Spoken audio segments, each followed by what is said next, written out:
Goeiemôre gemeente. Ons sluit ons voorsang af en open ons erediens in die sin van Gesang 295 verse 1 tot 4.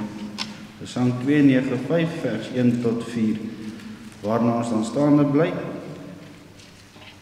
vir die seëngroet.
Slaan ons oë op na die berge, waar sal ons hulp vandaan kom?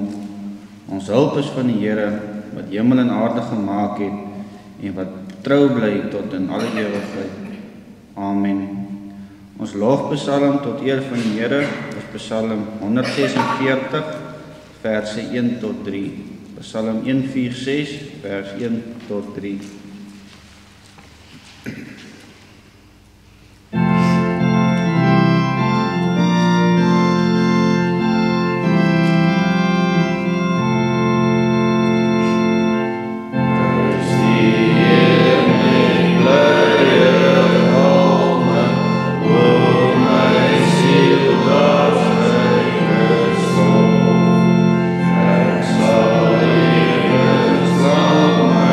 Soul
luister nou na die wet soos dit opgeteken is in Eksodus 20. Na ons die wet gelees het, sing ons Psalm 130 verse 1 en 4. En nadat ons geloof bely het, sing ons Gesang 84 vers 11. Ons gaan die wet lees uit Eksodus 20, daarna sing ons Psalm 130 en na die geloofsbelijdenis Gesang 84 vers 11.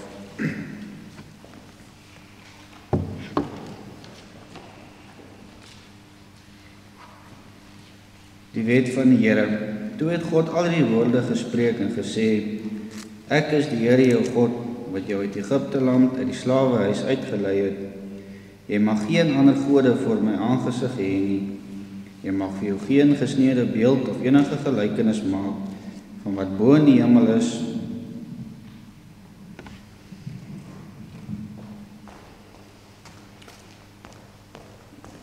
of van wat onder op die aarde is, of van wat in die waters onder die aarde is nie. Jy mag jou voor hulle nie neerbuig en hulle nie dien nie, want ek, die Here jou God, is 'n jaloerse God, wat die misdaad van die vaders besoek aan die kinders, aan die 3de en aan die 4de geslag van die wat my haat. En ek bewys barmhartigheid aan duisende van die wat my liefhet en my gebooie onderhou. Jy mag die naam van die Here jou God nie ydelik gebruik nie. Want die Here sal die een wat sy naam ydelik gebruik nie ongestraf laat bly nie. Gedenk die Sabbatdag, dat jy dit heilig. 6 dae moet jy arbei en al jou werk doen. Maar die 7de dag is die Sabbat van die Here jou God. Dan mag jy geen werk doen nie. Jy of jou seun of jou dogter, of jou diensknegt of jou diensmaagd, of jou vee of jou vreemdeling wat in jou poorte is nie. Want in 6 dae het die Here die hemel en die aarde gemaak, die see en alles wat daarin is, en op die 7de dag het hy gerus. Daarom het die Here die Sabbatdag geseën en dit geheilig.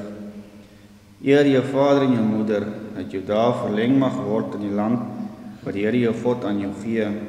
Jy mag nie doodslaan nie. Jy mag nie egbreek nie.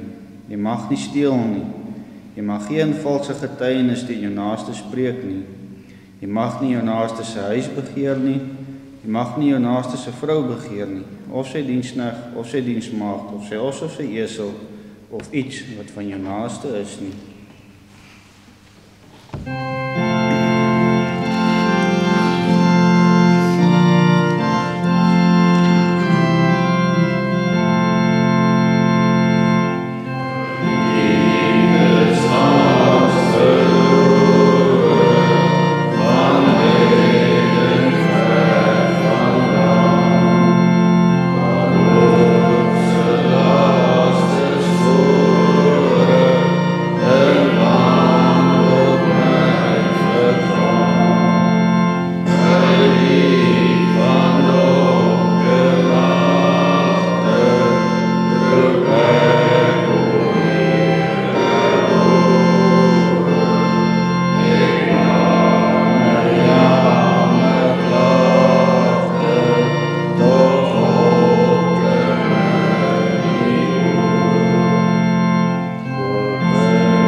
elkeen nou in sy of haar hart as volg spreek: Ek glo in God die Vader, die Almagtige, die Skepper van hemel en aarde, en in Jesus Christus, sy enige gebore Seun, ons Here, wat ontvang is van die Heilige Gees, gebore is uit die Maagd Maria, wat gelei het onder Pontius Pilatus, gekruisig is, gesterf het en begrawe is, en ter helle neergedaal het, wat op die derde dag weer opgestaan het uit die dode, wat opgevaar het uit die hemel en sit aan die regterhand van God, die almagtige Vader, vanwaar hy sal kom om te oordeel, die wat nog lewe en die wat reeds gesterf het.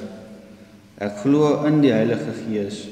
Ek glo aan 'n heilige, algemene Christelike kerk, die gemeenskap van die heiliges, die vergewing van sondes, die opstanding van die vlees en die ewige lewe. Amen.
Skriflesing kom vanmôre uit Genesis 27 verse 1 tot 46. Genesis 27 verse 1 tot 46.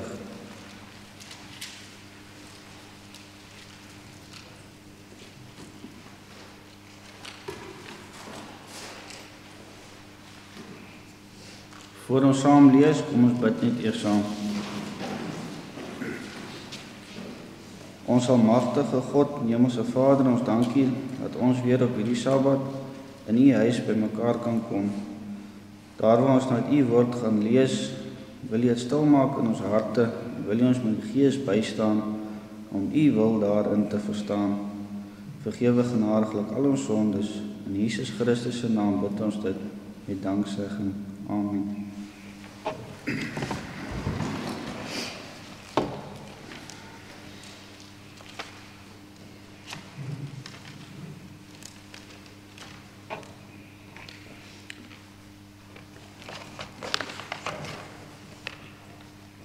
Jakob word geseën in die plek van Esau. Toe Isak oud geword het en sy oë swak was, sodat hy nie kon sien nie, het hy sy oudste seun Esau geroep en vir hom gesê, my seun, en hy het hom geantwoord, hier is ek. Toe sê hy, kyk tog, ek het oud geword en weet die dag van my dood nie. Neem dan tog nou jou wapens, jou pylkoker en jou boog, en gaan uit in die veld, en jag vir my 'n stuk wild, en maak vir my lekker ete klaar, soos ek dit graag wil hê, en bring dit vir my om te eet, sodat my siel jou kan seën voordat ek sterwe. En Rebekka het geluister, terwyl Isak met sy seun Esau spreek, en Esau het in die veld gegaan om 'n stuk wild te jag en dit te bring. Toe het Rebekka met haar seun Jakob gespreek, kyk, ek het jou vader met jou broer Esau hoor spreek en sê, bring vir my 'n stuk wild en maak vir my lekker ete, dat ek kan eet en jou kan seën voor die aangesig van die Here, voor my dood. My seun, luister dan nou na my, na wat ek jou beveel. Loop na die klein vee en gaan haal vir my daar 2 mooi bokkies, dat ek jou vader daarvan 'n lekker ete kan maak, soos hy dit graag wil hê. Dan moet jy dit na jou vader bring, dat hy kan eet, sodat hy jou kan seën voor sy dood. Toe sê Jakob vir sy moeder, Rebekka, kyk, my broer Esau is 'n harerige man, en ek is 'n gladde man. Miskien sal my vader my betas, en ek sal in sy oë wees soos 'n spotter. So sou ek dan 'n vloek oor my bring, en nie 'n seën nie. Maar sy moeder antwoord hom, laat jou vloek op my wees, my seun. Luister net na my en gaan haal dit vir my. Toe het hy dit gaan haal en na sy moeder gebring, en sy moeder het daarvan 'n lekker ete gemaak, soos sy vader dit graag wou hê. Ook neem Rebekka die beste klere van Esau, haar oudste seun, wat by haar in die huis was, en sy trek dit vir Jakob, haar jongste seun, aan. En die velle van die bokkies trek sy oor die hande en oor die gladdigheid van sy nek, en sy gee die lekker ete en die brood wat sy gemaak het in die hand van Jakob, haar seun. Toe kom hy by sy vader en sê, my vader, en hy antwoord, hier is ek, wie is jy, my seun? En Jakob sê vir sy vader, ek is Esau, die eerstgeborene. Ek het gedoen soos u my beveel het, rig u tog op, sit en eet van my wildsvleis, dat u siel my kan seën. Daarop het Isak aan sy seun gesê, hoe het jy dit so gou reg gekry, my seun? En hy antwoord, omdat die Here u God dit my laat teekom het. En Isak sê vir Jakob, kom tog nader dat ek jou kan betas, my seun, of jy waarlik my seun Esau is of nie. Jakob het nader gekom na sy vader Isak, en hy het hom betas en gesê, die stem is Jakob se stem, maar die hande is Esau se hande. Maar hy het hom nie geëie nie, omdat sy hande harig was soos sy broer Esau se hande, en hy het hom geseën. Hy het namelijk gevra, as jy waarlik my seun Esau, en hy het geantwoord, ja. Toe sê hy, bring dit vir my nader, dat ek van die wildvleis van my seun kan eet, sodat my siel jou kan seën. En hy het vir hom nader gebring, en hy het geëet. Hy het vir hom ook wyn gebring, en hy het gedrink. Daarop sê sy vader Isak vir hom, kom tog nader en soen my, my seun. En hy het nader gekom en hom gesoen. Toe ruik hy die geur van sy klere, en hy seën hom en sê, kyk, die geur van my seun is soos die geur van die veld, wat die Here geseën het. En mag God jou gee van die dou van die hemel, en van die vetgrond van die aarde, en oorvloed van die koring en mos. Volke sal jou dien, en nasies voor jou neerbuig. Wees 'n heerser oor jou broers, en die seuns van jou moeder moet hulle voor jou neerbuig. Vervloek is hulle wat jou vervloek, en geseënd is hulle wat jou seën. Maar toe Isak Jakob klaar geseën het, en Jakob nog skaars van sy vader Isak al weggegaan het, kom sy broer Esau van die jag af, en hy maak ook 'n lekker ete, en bring dit na sy vader, en sê aan sy vader, laat my vader hom oprig, en eet van die wildsvleis van sy seun, sodat die siel my kan seën. En sy vader Isak vra hom, wie is jy? En hy antwoord, ek is die seun Esau, die eerstgeborene. Toe skrik Isak geweldig en sê, wie is dit dan wat wild gejag vir my gebring het? Ek het van alles geëet voordat jy gekom het en hom geseën, ook sal hy geseënd bly. Toe Esau die woorde van sy vader hoor, skreeu hy met 'n baie groot en bitter geroep, en hy sê vir sy vader, seën my ook, vader. En hy antwoord, jou broer het gekom met bedrog en jou seun weggeneem. Daarop sê hy, sou hulle hom Jakob noem, omdat hy my nou 2 keer onderkruip het. My eerstgeboortereg het hy weggeneem, daar het hy ook nou my seun geneem. Verder vra hy, het u vir my geen seun oorgehou nie? Toe antwoord Isak en sê vir Esau, kyk, ek het hom as heerser oor jou gestel, en aan hom al sy broers as dienaars gegee. Ek het hom met koring en mos versorg. Wat kan ek dan nou vir jou doen, my seun? Daarop het Esau aan sy vader gevra, het u net een seun, my vader? Seën my ook, my vader. En Esau het sy stem verhef en geween. Toe antwoord sy vader Isak en sê vir hom, kyk, ver van die vet van grond van die aarde sal jou woonplek wees, en ver van die dou van die hemel daarbo, en van jou swaard sal jy lewe, en jou broer sal jy dien. Maar as jy jou kragte inspan, sal jy sy juk van jou nek afruk. En Esau was Jakob vyhandig gesind vanweë die seun waarmee sy vader hom geseën het. En Esau het in sy hart gedink, die dae van die rou oor my vader is naby, dan sal ek my broer Jakob doodmaak. Maar toe hulle aan Rebekka die woorde van Esau, haar oudste seun, vertel, stuur sy en laat Jakob haar jongste seun roep en sê vir hom, kyk, jou broer Esau sal hom op jou wreek deur jou dood te maak. Ons lees net tot sover. Die stukkie wat ek lees is vir die Moë Gees, of uit die boekie vir die Moë Gees, en is geskryf deur Dominee Johan Tron.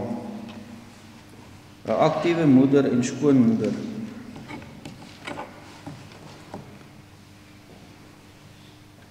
Rebekka se gees lê laag aan haar voete, so laag dat sy self nie meer lus het om te lewe nie.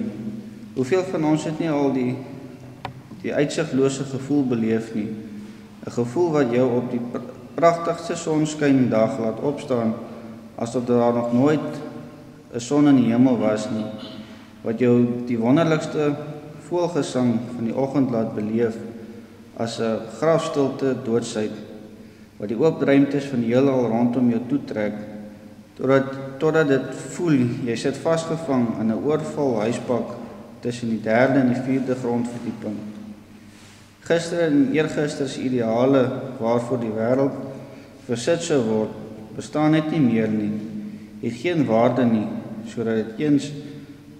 sodat dit nie eens 'n ekstra asemteug daarvoor gegee wil word nie.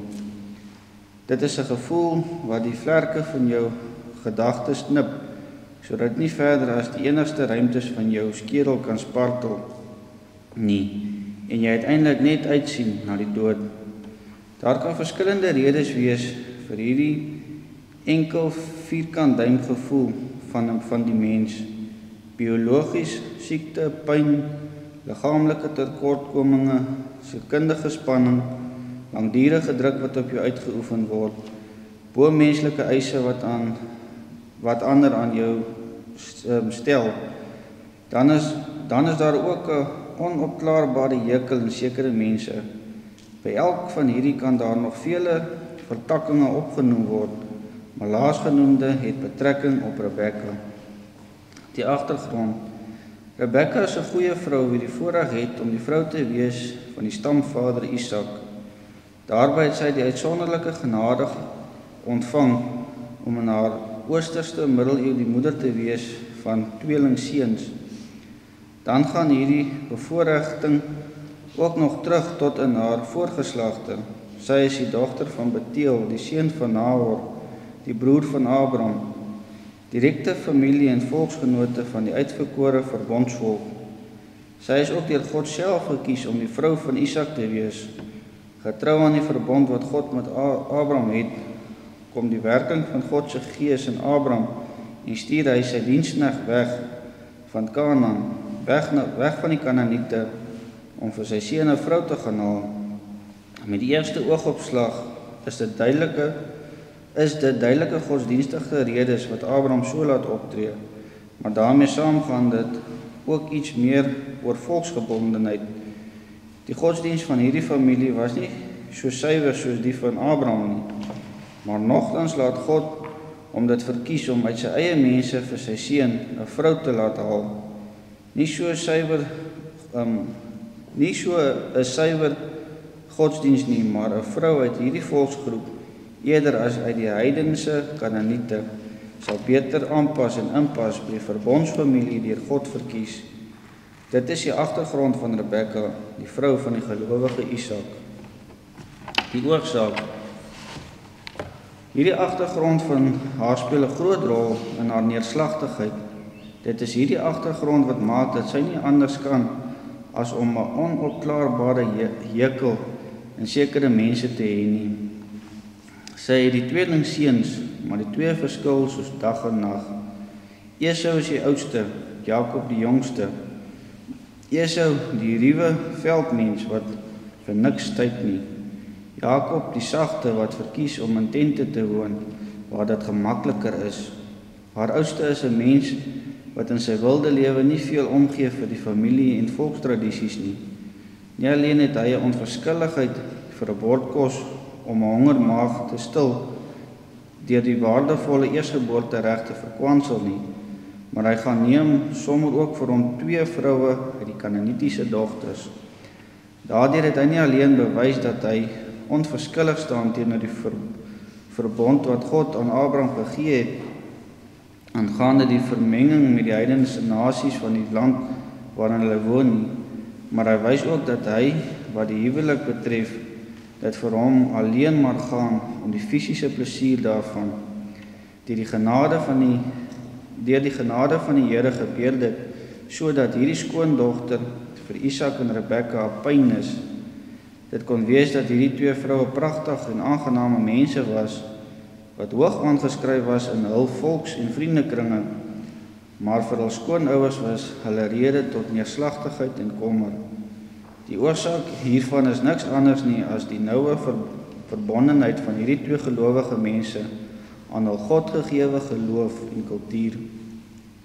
Natuurlik ook die skoondogter se gebondenheid aan hul geloof en kultuur.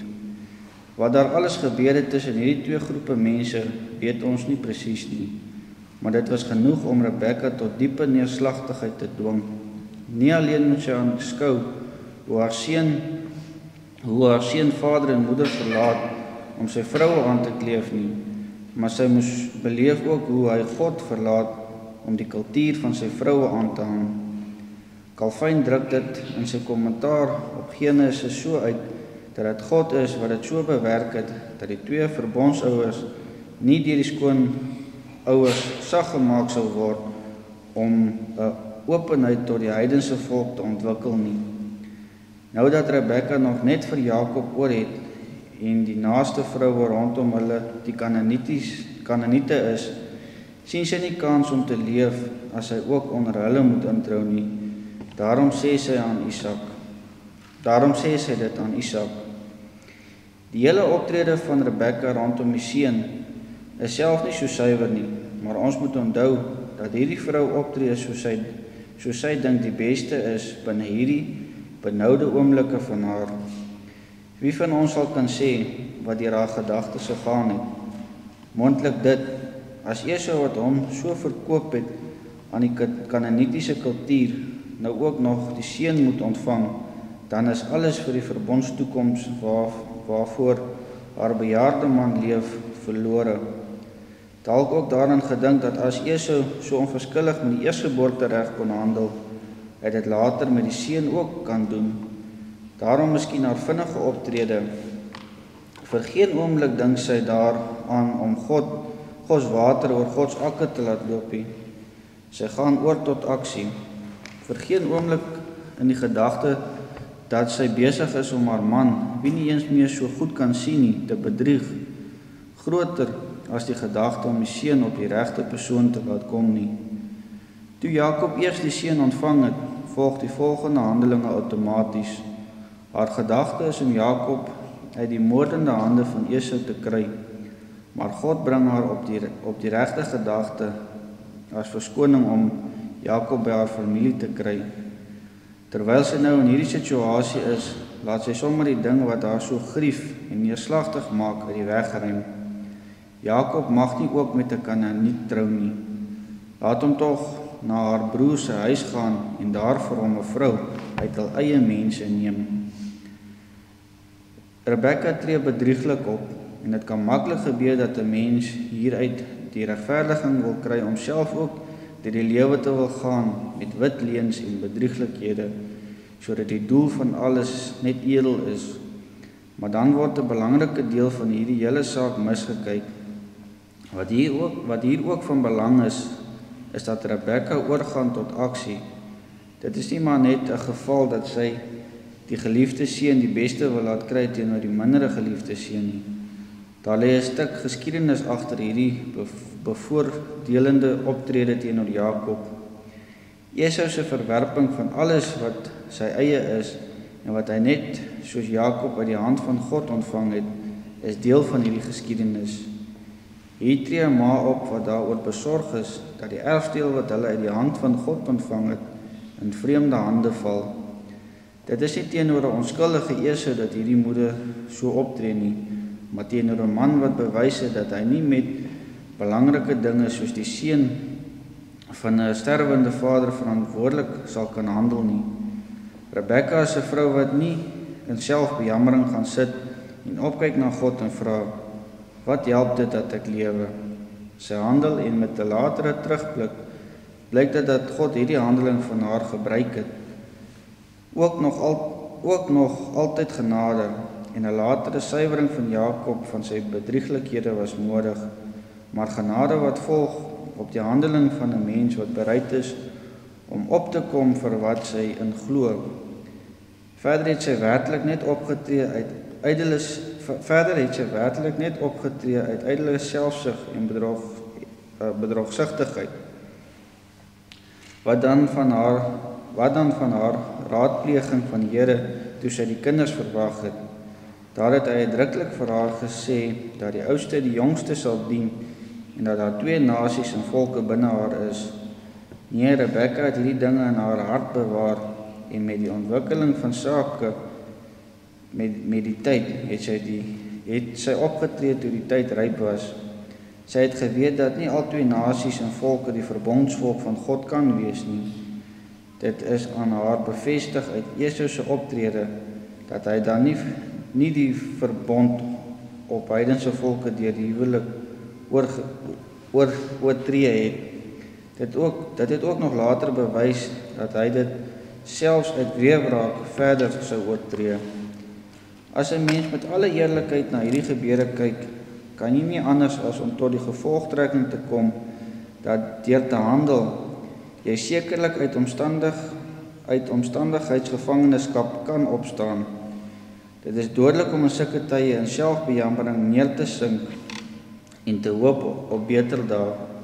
God verwag van sy kinders om aktief betrokke te wees by sy heilsplan. Daar moet nooit vergeet word nie dat die Here die volbrenger is van die heilsplan, maar sy kinders kan nie gaan sit en wag dat dit sonder hulle gaan sit en verwag dat dit sonder hulle uitgevoer moet word nie. God laat die werk slaag, maar jy en ek moet betrokke wees. Ons is die instrumente in sy hand. Dit is asof hy na gebed vir ons sê, staan op, gaan doen wat jy gevra het. Hy sal dan die doel laat slaag. Ons is bewus daarvan dat ons soos Rebekka ook maar net mense is en wie daar voortdurend die menslike swakhede waar ons voortdurende swakhede beleef. Maar om met 'n moe en verslae gees op die ashoop te gaan sit en wag dat God met 'n towerhandelsswaai alles vir jou moet verander, is om net dieper in jou ellende in weg te sink. Gaan met die vertroue op jou knie en bid tot hom. Staan dan op en gaan doen wat jou hand vind om te doen. Te veel verander Christene in lamsakkige mense wat dink dit is Christelike afhanklikheid om hulle hande terug te trek en met starende oë na die hemel in afwagting te sit en wag dat God hulle gebede tot uitvoering moet bring. Die gevolg is dat die wêreldling inspring en sy ding doen en uiteindelik lyk of God se saak tot stilstand gekom het.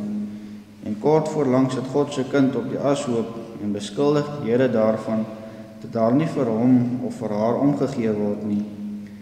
En watter neerslagtigheid het die Christendom in ons land nie vervalle geraak nie. Soos Rebekka aanvanklik sit ons ook verslae oor die onkeerbare vooruitgang van die goddelose. Met oormoe gees sug ons in selfbejammering en uiteindelik verklaar ons verslae dat dit seker maar die wil van die Here is. Dit is die wil van die Here dat sy kerk tot magtelose verslaandheid gedwing moet word. Kan dit wees dat hy kommuniste en terroriste sy uitverkorenes maak en die vrygekooptes verwerp? Dit is om te dink dat dit die wil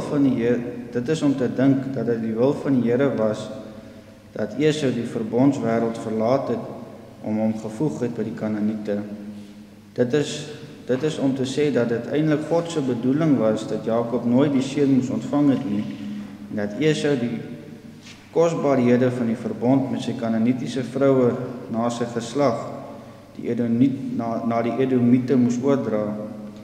Wat maak ons dan met God se woord in Maleagi 1 vers 2 tot 5 en Romeine 9 vers 13? Staan op, raak soos Rebekka betrokke, kyk met verwagting op na die Here om jou handewerk te seën en kyk wat word van jou neerslagtigheid in die wêreld rondom jou. As daar nie elke keer sukses is nie, onthou die wêreldse mense het ook nie in alles sukses nie en hulle hou nie op nie. God wil ook soms kyk of jy kan volhard, of jy tot die dood toe oortuig is van jou saak. Vergeet ook nooit wat in die woord van God staan nie. Toon my jou geloof uit jou werke. en ek sal jou uit my werke my geloof toon. Sien jy dat die geloof saam gewerk het met sy werke en dat die geloof volkome geword het uit die werke? Jakobus 2 vers 18. Rebekka tree as mens in swakheid op, maar God buig die kromheid van haar dade tot 'n reguit heilsplan, dankse haar bereidwilligheid om vanuit haar neerslagtigheid op te staan en te werk en te doen. Amen. Ons bid net saam. Ons almagtige God en Hemelse Vader, daar waar ons in hierdie wêreld is, wil U gee dat ons nie sal toelaat dat die sorge van die wêreld ons so sal onderdruk dat ons lam sal word nie, maar dat ons ten spyte van al die uitdagings wat daar is, altyd deur ons beste sal doen tot eer en verheerliking van U naam, en dat ons U hulp daarin sal afvra en met geloof sal weet dat U sal seën daar waar geseën moet word. Vergewe genadiglik al ons sondes, in Jesus Christus se naam bid ons dit met danksegging. Amen.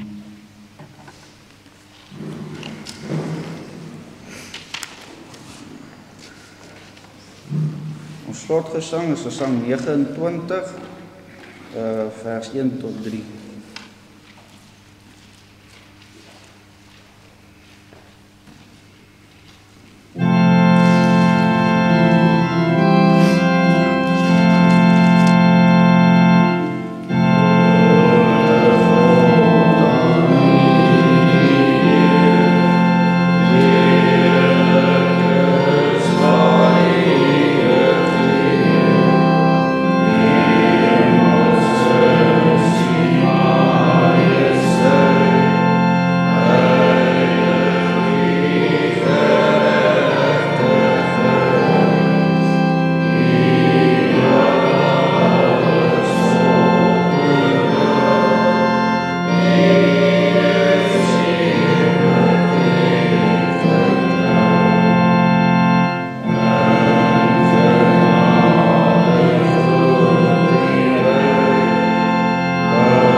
Die Here sal jou seën en jou behoed. Die Here sal sy aangesig oor jou laat skyn en jou genadig wees. Die Here sal sy aangesig oor jou verhef en in jou vrede gee. Amen.